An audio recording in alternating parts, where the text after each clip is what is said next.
इस जगह पर खड़े हैं, ये इंटरेस्ट पॉइंट है सराय अमानत खां का। जैसे कि यहाँ पर एक बोर्ड लगा हुआ है, राष्ट्रीय महत्वदार सुरक्षित स्मारक अकबर और जहांगीर दी पुरानी सराय दा प्रवेश द्वार। यानी कि ये जो है वो इंडियन गवर्नमेंट की तरफ से इसे जो है वो रिजर्व जो है नेशनल हेरिटेज साइट जो है घोषित किया गया है। और इस साइट का जो संबंध है वो 1600 शताब्दी के साथ जुड़ा हुआ है।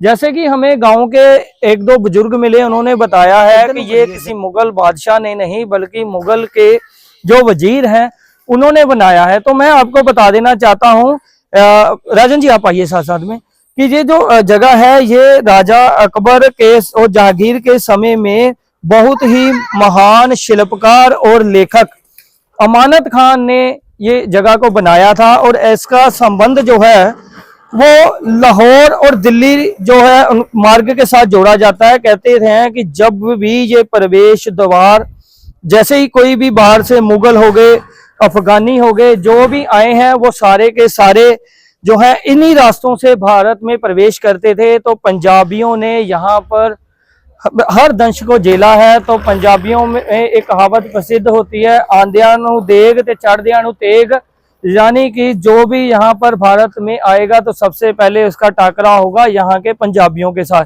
तो शायद इसीलिए सबसे महान और बहादुर कौम हमारी सिख कौम है। वो सल्यूट है ऐसे बंदों को जिन्होंने समय समय पर मुगलों से लेकर 1947 के बंटवारे तक कितना दंश यहाँ पर झेला है।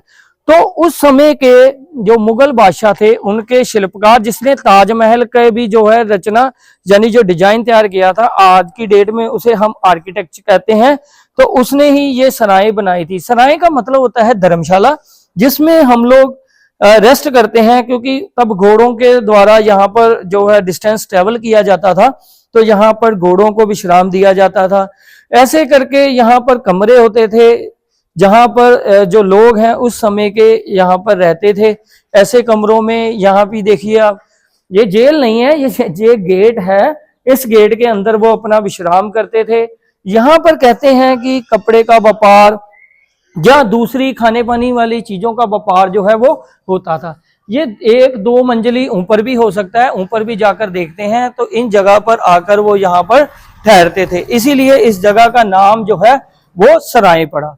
तो इसका एक संबंध और है, क्योंकि कहते हैं कि जो अमानत खां था उसने अपने भाई अफजल खान के याद में इसे बनाया गया था। क्योंकि जैसा इतिहास में लिखा है हम लोग वैसा ही आपको बताने की कोशिश करते हैं। और स्थानीय निवासियों की माने तो ये भी मानते हैं कि ये जो जगह है ये कम से कम 16वीं शताब्दी के साथ संबंधित है। और चलिए अब आगे बढ़ते हैं।